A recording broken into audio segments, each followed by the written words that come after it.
Good day, and thank you for joining us for this County Executive Referendum Question Forum. I'm Andy Gannon from 23 News. I will introduce the cast of characters here at the table momentarily. First, a little brief history and some information about different various forms of government, county government in the state of Illinois.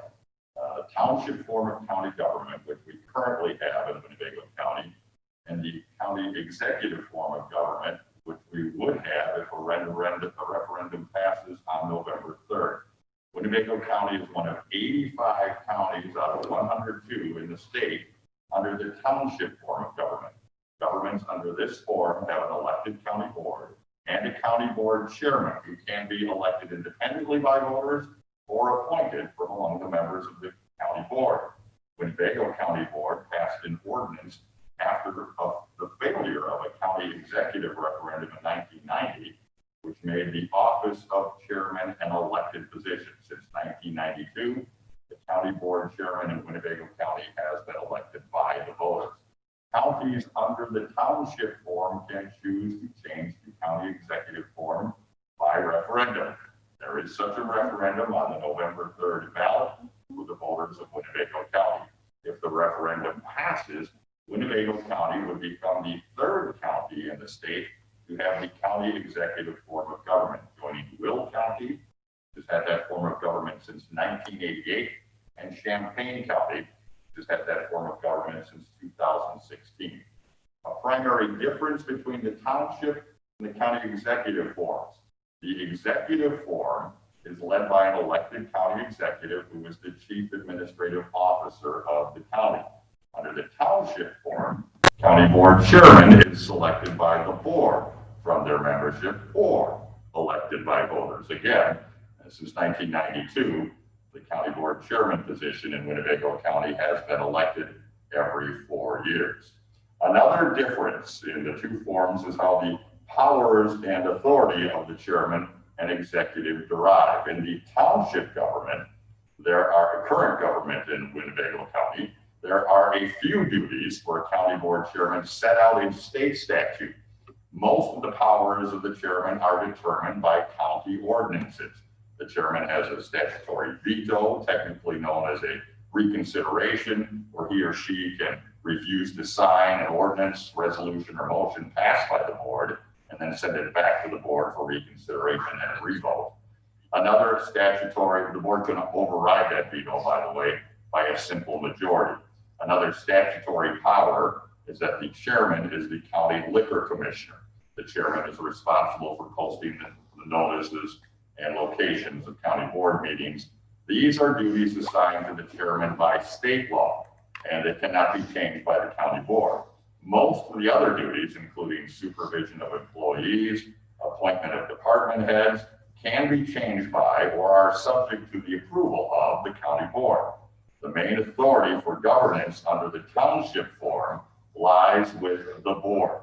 By law, the chairman is not a member of the county board and only votes on issues before the board in case of a tie.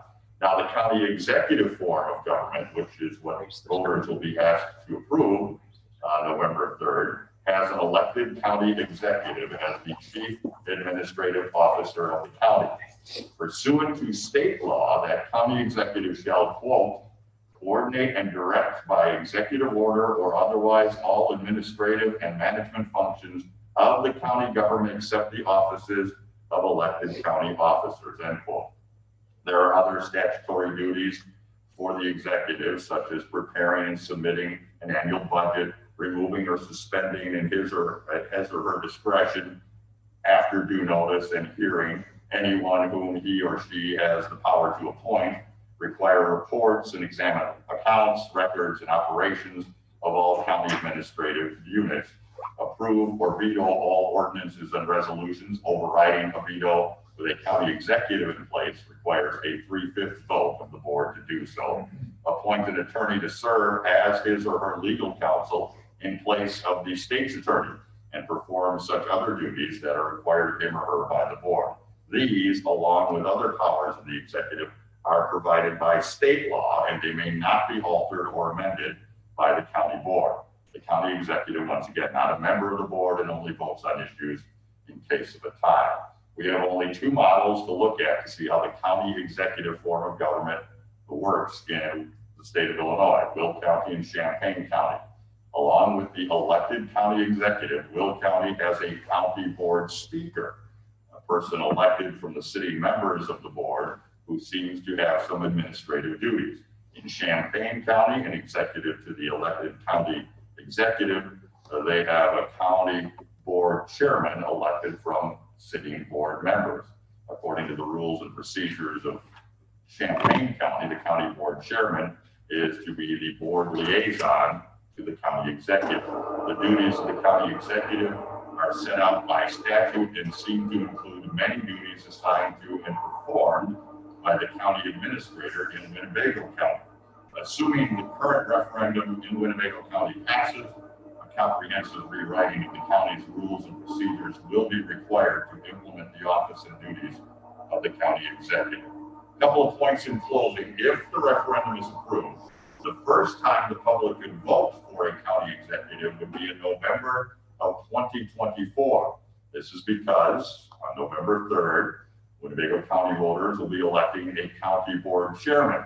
And that's a 4-year term, and that cannot be shortened.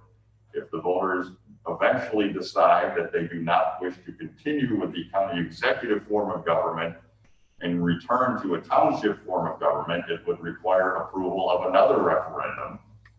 And that referendum would not be able to appear on the ballot until November 2028 at the earliest, and a return to township form of government wouldn't be able to be implemented until November of 2032. Also, the referendum, if approved, does not bring with it home rule to the county. Those are some introductory comments. We have with us to discuss this from District 8, John Butita of the Winnebago County Board, and he is to my immediate right. To my far left is Paul Arena. He is the District 7 representative to the Winnebago County Board. And joining me here in the middle is longtime Rockford University political science professor, Dr. Robert Evans, and we will be asking questions of our two county board members about this referendum. Let's start with a question and a statement here from John Butita from District 8. He and Gene Crosby, a fellow 20 board member, spearheaded a petition drive to get this referendum on the ballot. Why are you a supporter of the county executive form of government, John? Thank you, Andy. I would like to say, first of all, thanks a lot to our county administrator and not just his assistant, Stacey Mellon, the president, putting this forward, and also our moderators joining us. And our special thanks to Paul Arena for agreeing to this forum. So I'll briefly say that I'm in favor of county executive form of government for 3 reasons that I'd like to discuss, and we'll get into more detail as you ask the question. But I would like to discuss the home rule component of it, because that is a confusing part of this whole question. But the 2 major themes that I'm in favor of in executive form of government is that it will provide stability to our county government for decades to come, I believe. And also, it'll give us a sharing balance of power between an elected county official and a county board. So stability and balance of power are the 2 reasons I favor executive form of government. All right, Paul Arena is in opposition to changing the form of government. Paul, why are you opposed to this referendum question? Well, thank you, Andy. So this comes down to, in my mind, the option between political control over day-to-day operations of the county or professional control of day-to-day operations of the county. A politician running day-to-day operations opens the door for political hiring and political decision-making, increasing the chance of unqualified people doing important work. There are no qualifications required for a politician to be the county executive. Anyone who gets elected will have total control over 400 employees and a budget of about $196 million. Our current form, I feel, gives us more control. We hire professional staff to carry out the day-to-day operations of the county. If those people don't perform, they can be replaced at any time. However, if you have a politician in that role, and they don't perform, you're stuck with that person until the next election. 4 years would be the term in this case. The executive form is more costly. It adds a whole other layer of a legal staff paid equal to the state's attorney. I think the fact that the system that we're operating in now is used by the majority of counties in Illinois indicates that it's the better option. It's working for those people, so it should be able to work fine for us as well. And then lastly, we don't need to make this decision right now. We're coming through a period that there's been a lot of conflict in county government. I think in that environment, it's not the best time to make such a significant decision. This same vote could take place in 2022 and take effect at the same time in 2024. And at that point in time, we'll have a chance to really experience what county government looks like with different people in place.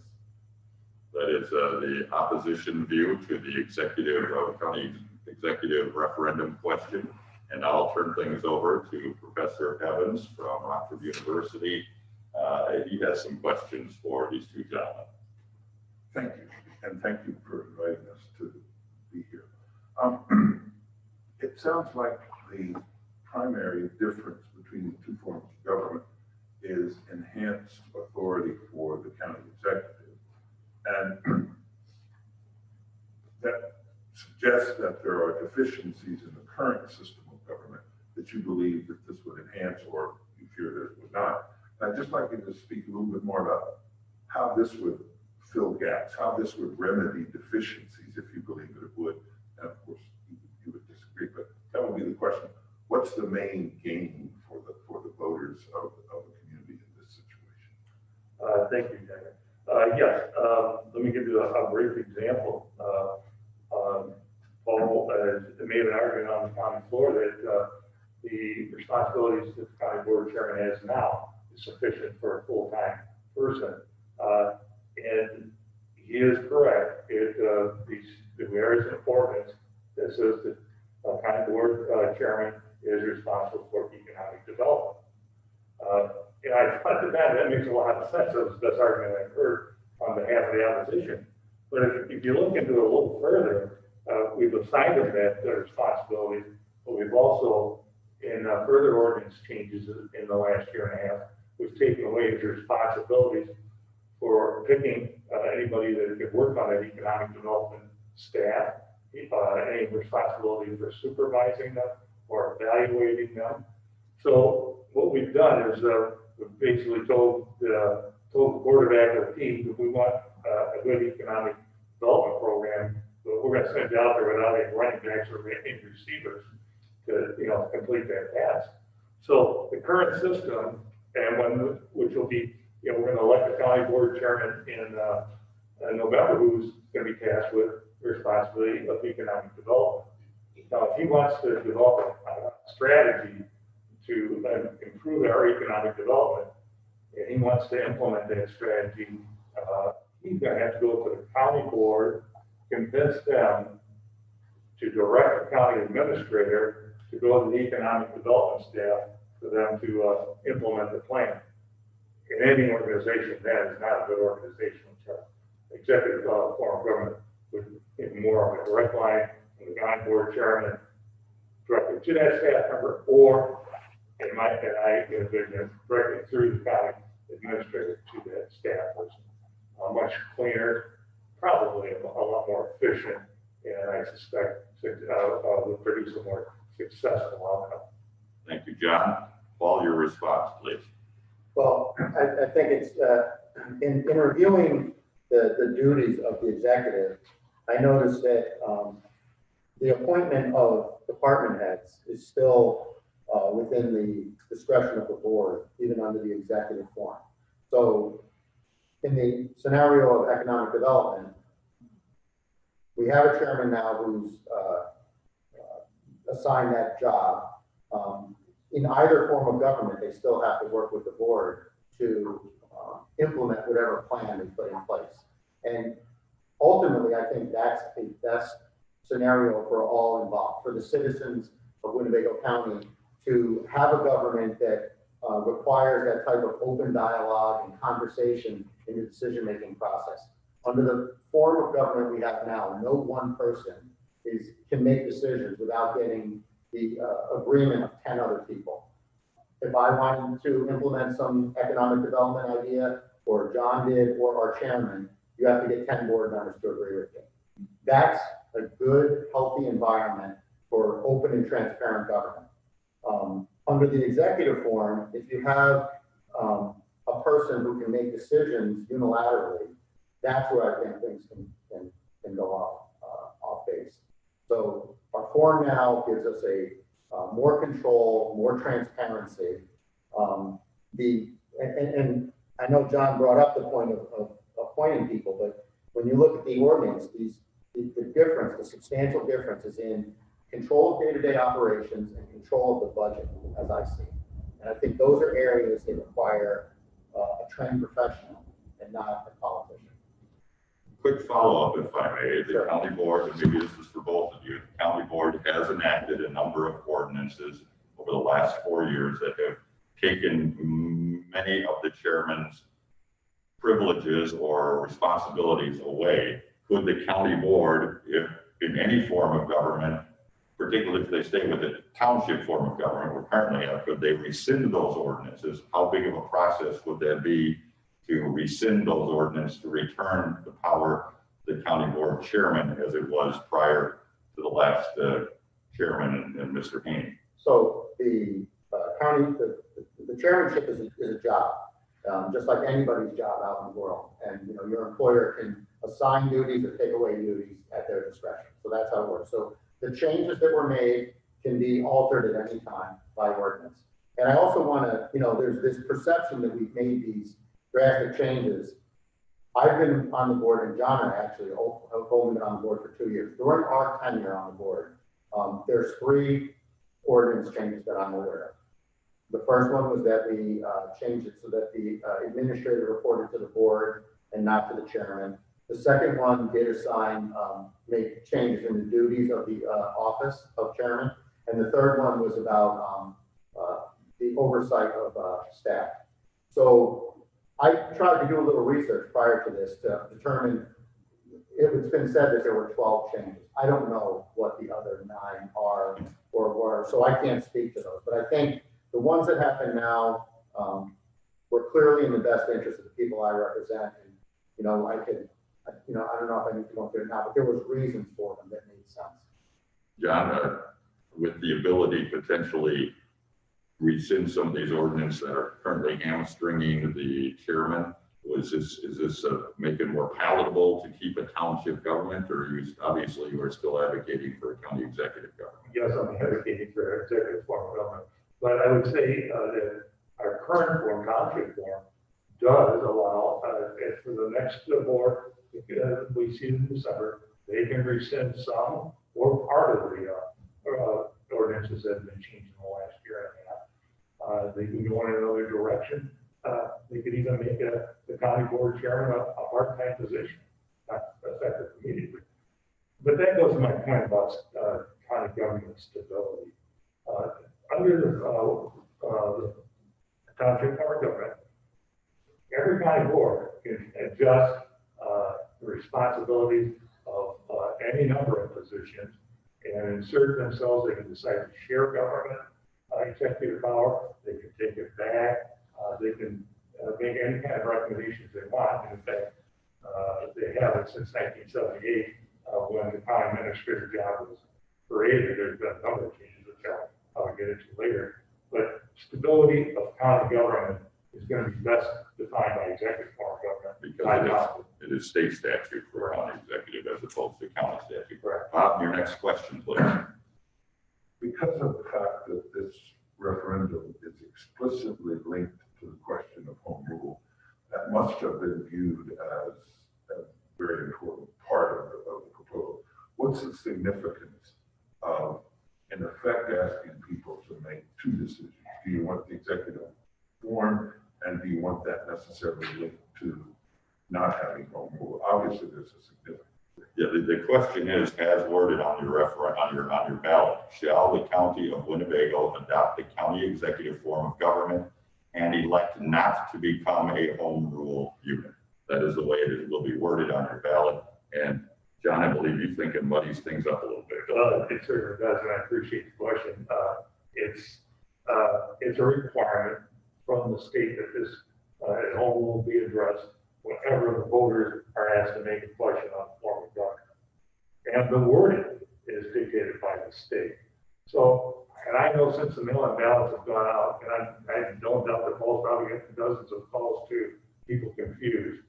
And I would say that and we agree on this, that the Winnebago County is a non-home rule county now. After the election, it will remain a non-home rule. Whether this referendum passes or if it fails, home rule is not effective. I wish it wasn't even a part of the question. It would have been better worded if it said do you favor executive form of government and to remain a non-home rule county. This elect to be common owl kind of gets people confused. And, you know, I went back and I did a little research, and I think Chuck Sweeney's, I believe it was his last column that he wrote before he passed it was about the referendum, okay? And he said, well, if we do have an executive referendum in 2020, I'm sure the same old opponents will fire up their fog-making machines and warn everybody about the hidden attempt to usher in the home rule and to raise your taxes. Mark my words, is what he said. And in fact, there are people that are trying to do it, not Paul. I want to make that specifically clear. But there's people on social media that are putting ads out there saying that executive form of government will trigger home rule, and that's just not true. It's a deliberate attempt to mislead the voters into voting no. I just would tell the voters to beware of anything on social media in home rule. It's just not part of. It's not part of the discussion. The discussion should be about the executive form of government and township form of government. Paul? Thank you, Andy. So I had also done some research, and, you know, for clarification, the home rule concept develops in the Illinois Constitution. And it's addressed in Article 7, Section 6. Paragraph A says, a county which has a chief executive officer elected by the electors of the county, and any municipality which has a population of more than 25,000 are home rule units. So that's how the Constitution is worded. But it also says elsewhere that unless by referendum, you choose not to do that. So that's what's happening here. That's why it's in there, because the default is that you're home rule unless you choose not to do it that way. But the executive form is a prerequisite to be home rule. So what happened in Champaign is they adopted the executive form in 2016 without home rule. But this year, a member of the board did circulate petitions to take that next step. So that's how home rule plays into this. However we vote on it today, or this in November, will not change our status for home rule. However, in my opinion, you have to have the executive form to have home rule. I did speak with our state's attorney's office on that, and Mr. Kurlinkis feels that an argument could be made that under a form with a chairman that's elected countywide, we could also have a home rule referendum. I think that's subject to debate. I think it's more clear by the language of the Constitution that the executive form of government is a prerequisite to become home rule. Real quickly, both of you seem to be against becoming a home rule county. There is only one home rule county in the state of Illinois, that is Cook County, and now maybe Champaign County is trending that way. But what are the dangers that you see of becoming a home rule county? Abuse of power, I think, is what home rule, the greatest danger that home rule exposes communities to. And I think we have adequate authority to accomplish our goals. We don't need it. I'm on the same page with Paul as far as home rule goes.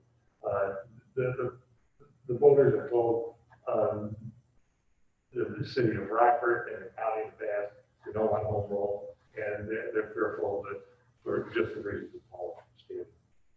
All right, we'll go back to Professor Evans for another question. Thank you. To what degree would this referendum, if it succeeded, alter the legal and political relationships with other county offices, if it would at all, the sheriff's office and other county departments? Would a different form of government necessarily relate to other county offices or not? I believe the answer to that is no. There would be no effect because those other offices you're talking about, the sheriff, the coroner, county clerk, they're all constitutional offices. They're Elected. Constitutional office. So,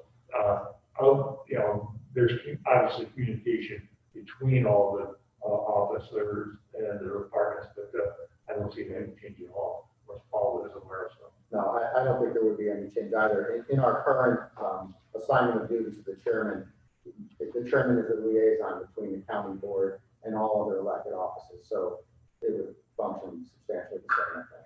Now, how would a county executive form of government work with the Winnebago County Board just had a fairly lengthy and exhaustive search for a new county administrator, Pat Thompson? How would a county executive form of government affect the administrator's job? Go ahead, John. Okay. I was on the committee that Paul chaired that interviewed for the county administrator. And so, halfway through the interview of Pat Thompson, I said, this is probably our guy here. And when he was done, I was convinced county board was going to select and hire him. So I hope that his next job move is to retire him, not anywhere else. So I'm very happy who we hired. Would there be an overlap of duties with the county executive and a county administrator? Let me explain why. If I could just briefly give a little history, that the county administrator's job was created in 1978. In the decade that ensued after 78, there was 5 county administrators. Most of them left because they clashed with the board over decision-making powers. In fact, one of them, Paul Schreiber, on the day he resigned, he said, with 28 people, and that's how many people were on the county board at the time, how are you going to satisfy them all at any given point in time?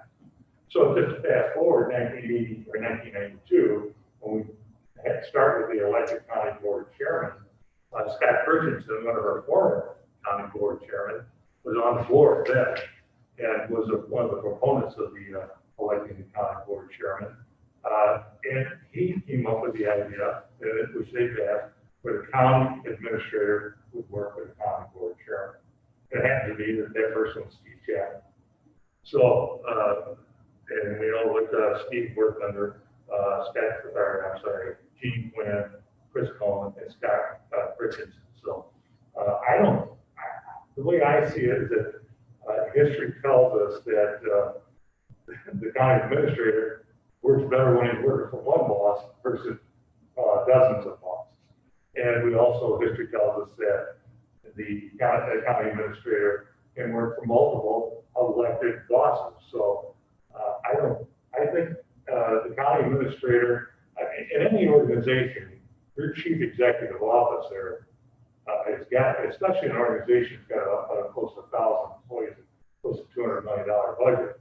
He can't do everything himself. He needs competent, if you want to call it right-hand men, vice presidents, chief operating officers, all county administrator. He needs to have people that are qualified to carry out and implement the administration at the time. I would hope that it would be fantastic for the future. Paul, let's have you address the potential overlap of a county executive and a county administrator. Okay, so the county administrator is just a job title, right? We've had these conversations about, well, does the executive replace the administrator? And it was pointed out that the executive could hire a chief of staff who we call the administrator. So the labels don't matter as much as the authority.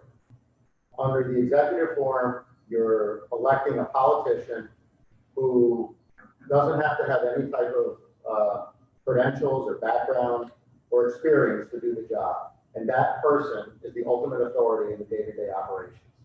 We hire an administrator based on their background, their resume, years and years of experience. So you make sure that you're bringing in somebody who is completely competent to make decisions on a day-to-day basis on what should happen. That professional does not answer to 20 individuals of a board. He answers to the board as a legislative body, and the board can only speak by resolution and ordinance. So anything that we, as a legislative body, direct our administrator to do has to happen through that legislative process of committee hearings, open meetings, and then a vote with consent of a majority. So there's this false perception that currently we have 20 people that are pulling strings on the administrator. That's just not true. And under the executive form, I guess the overlap comes in that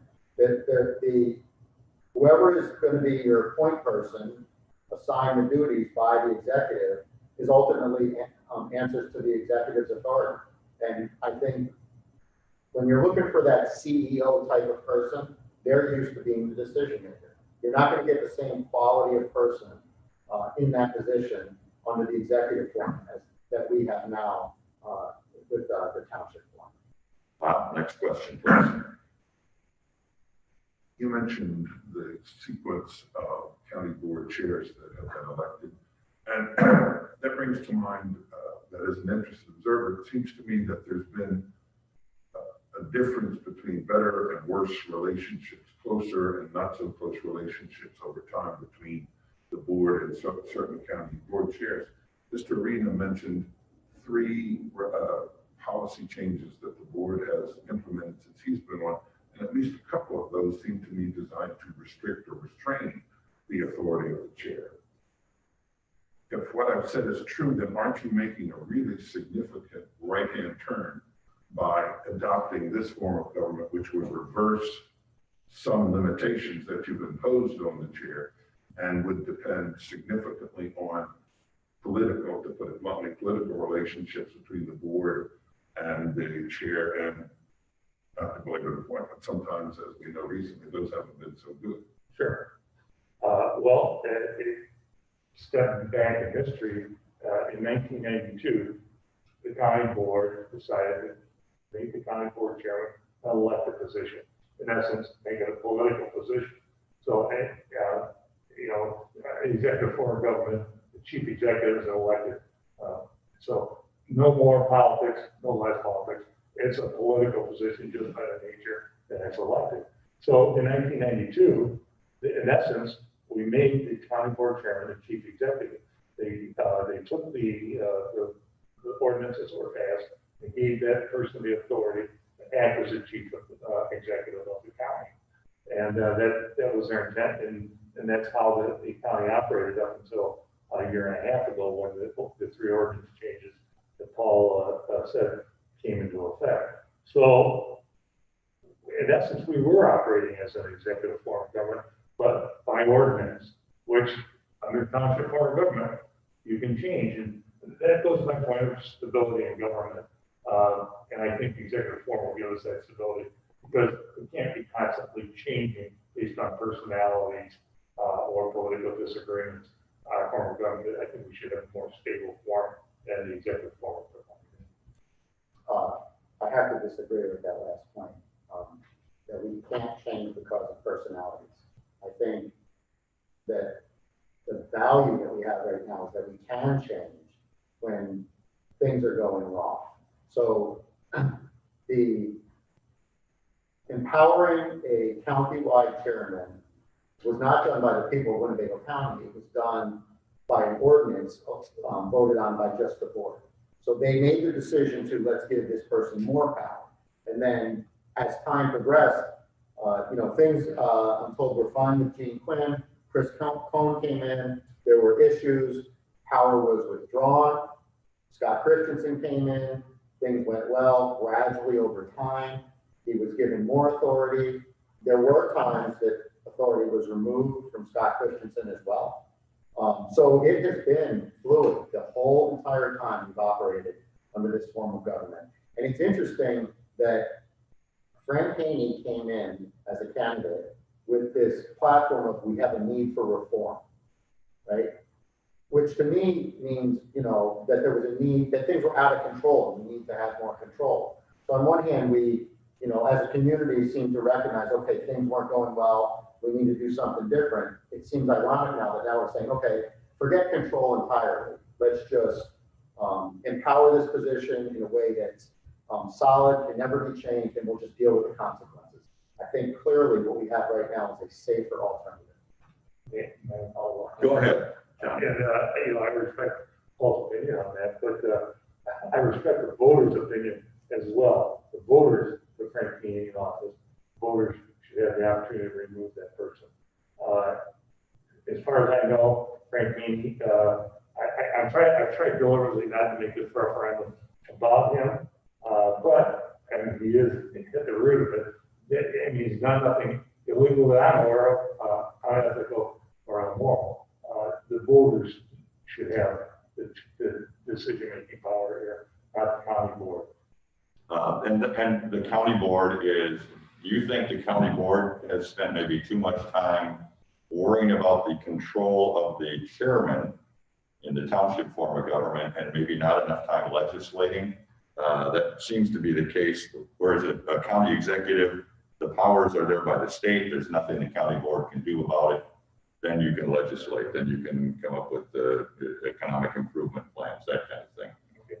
Well, the first ordinance change that was brought forward in January 2019 through this new policy, our personnel policy committee that was created was, you know, it came out of left field. I wasn't aware that we were going to have a new committee, and then all of a sudden the administrator was going to report to the board opposed to the chairman. I argued, as some other members of the board did, that working for 20 people versus 1 people, this isn't done in business, and I come from a business background. So it just didn't make sense to me at that point in time. It still doesn't now, and so I would just say that, you know, the executive form of government would stabilize and create a balance of, it would define by statute a balance, and I think that's better than having it all in one basket. Paul? Again, I believe you respectfully disagree. Correct, I do. I think, and this isn't about Chairman Haney at all. It's my comments were more about the fluid nature of things and how it's perceived, and this suggestion that empowering one person fixes problems that may exist, or that that it exposes, that it protects us from improper actions, as this idea that we needed reform back in 4 years ago when Chairman Haney was coming in as a candidate. I don't think that we, you know, in the township forum, the board has the obligation to legislate and to oversee the executive functions of the county, to make sure that day-to-day operations are functioning well. Those 3 ordinance changes that took place during my time on the board,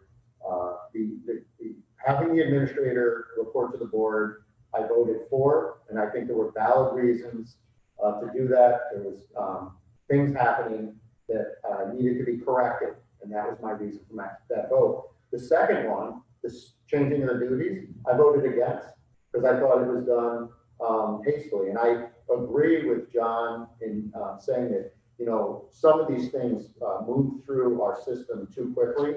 That's a problem that exists just in general with how we're functioning, and it's conversations that we've had that I've had with some of my fellow board members about correcting, that we slow down the legislative process so we get more debate as we move forward. I've never heard the legislative process has been pretty much bogged down. I'm just joking with you, Paul, but The decision making process.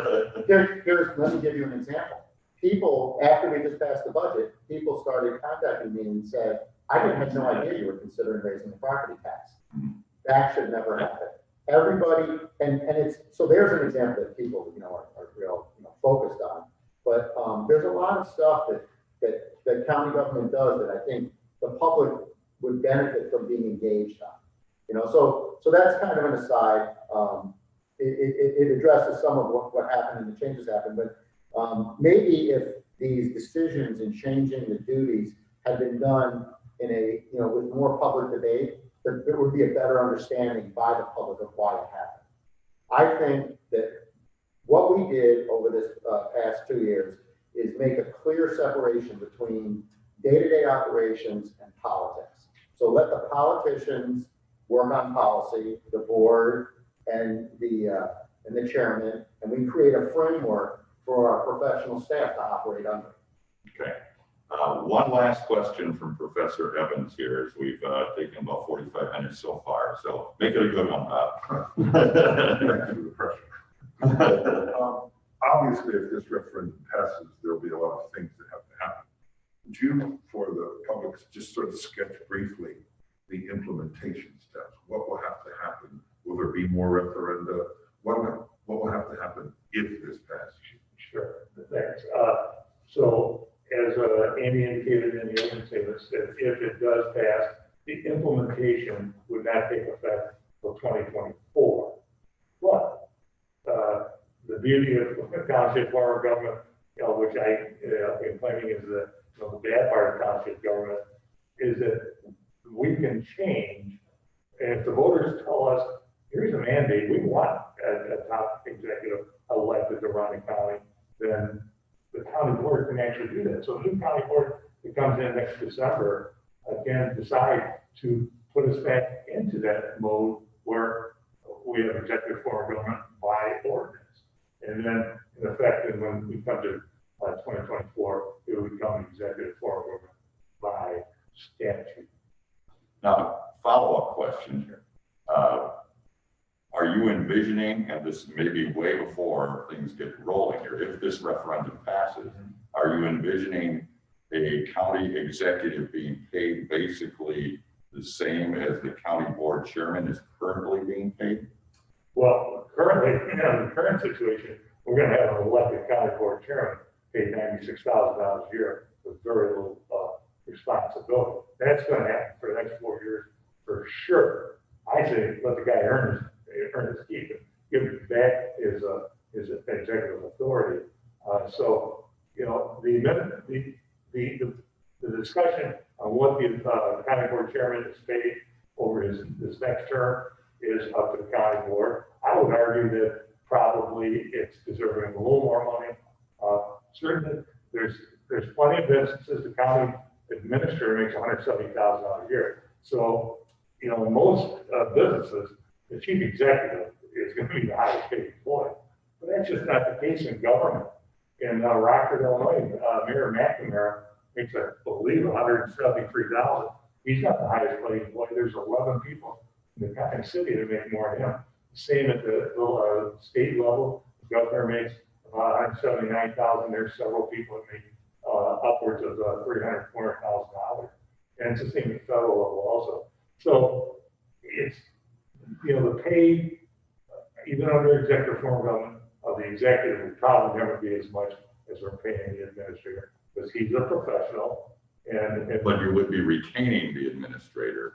Under my scenario, you can call it administrator, chief operating officer, vice chair, the responsibilities of your man. Okay. Paul, address the timeline concerns that Professor Evans asked about, and also the financial concerns of potentially going to the county executive form of government. Well, first, I just want to make sure that we're clear. So John's statement that we're paying a chairman $96,000 a year with nothing to do. If anybody wants to look in section 2.49 of our code, there's the list of the administrative responsibilities of that office. There is enough work there to keep anybody who wants to be busy. There's not enough hours in the week to get it done. Even with the ordinances that the board has put in place over the last 4 years. Okay. There's a lot of it, just between economic development, right? Which the chairman himself had sent us an email recently saying, hey, you guys need to hire a full-time economic development person. But that's his job right now. So he recognizes that a person who wants to be busy with economic development can do that one duty alone, full-time. Managing, the other thing that's part of here is our legislative agenda.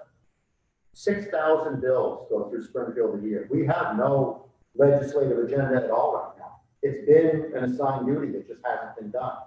There's another single duty assigned to the chairman that could take somebody's full-time hours up. So it's false to say that as we have it now, the position is just a ribbon cutter. It's a very important position, necessary position, with the right person, would be a valuable position. As far as, the pay, I don't think that, again, I don't think you're gonna find people to fill the administrative role as we have it defined now, to work for somebody else.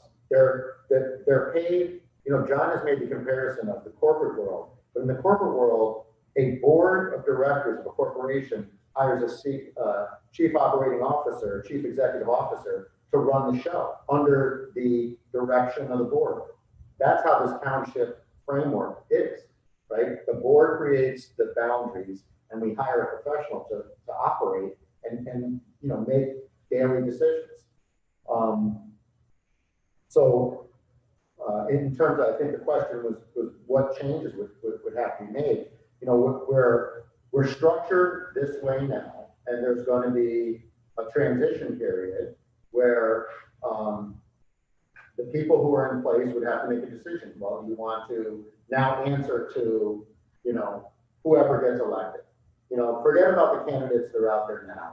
Let's say in 2024, a guy who's whatever, a realtor or something, just runs for office and wins. Somebody who's, charismatic, can sell themselves to the public, but doesn't know anything about budgets. It's a $200 million budget. There's over 200 funds in it. I'm not qualified to do it. I don't think anybody other than Mr. Thompson in this room is qualified to do it, right? And to make decisions on managing all of the various functions of county government, our nursing home, animal services. There's a lot there, so are we gonna have that level of professional person that's gonna come in and say, okay, yeah, sure. I'll put my experience aside and I'll listen to what this guy who got elected says we should do. So I think it would require a major change. Okay. We have to leave it at this. We hope we've provided plenty of information about this referendum question that all Winnebago County voters will see on the ballot between now and November 3rd. Thank you, Professor Evans. I'm sure you have many more questions you wanted to get answered, but thank you for your time today, and thank you, John Butita from District 8 of the Winnebago County Board, and Paul Arena, District 7 Winnebago County Board Representative. Thank you for your time as well. Once again, we hope we encourage everyone to vote. All of us here want people to vote, but we say that a lot in the TV business, and these candidates and Professor Evans say it a lot as well. But we want you to make an informed vote, and this is why we are meeting here today to discuss what this referendum is about and what it will mean to Winnebago County government if it passes or if it fails. So we hope we answered some of your questions and hope you gave you enough information to make an informed decision come November 3rd. Thank you once again, and thank the Chicago Rockford International Airport for providing us this auditorium here, and thanks to members of the county staff for their assistance as well. I'm Andy Gannon. Have a great day, everybody.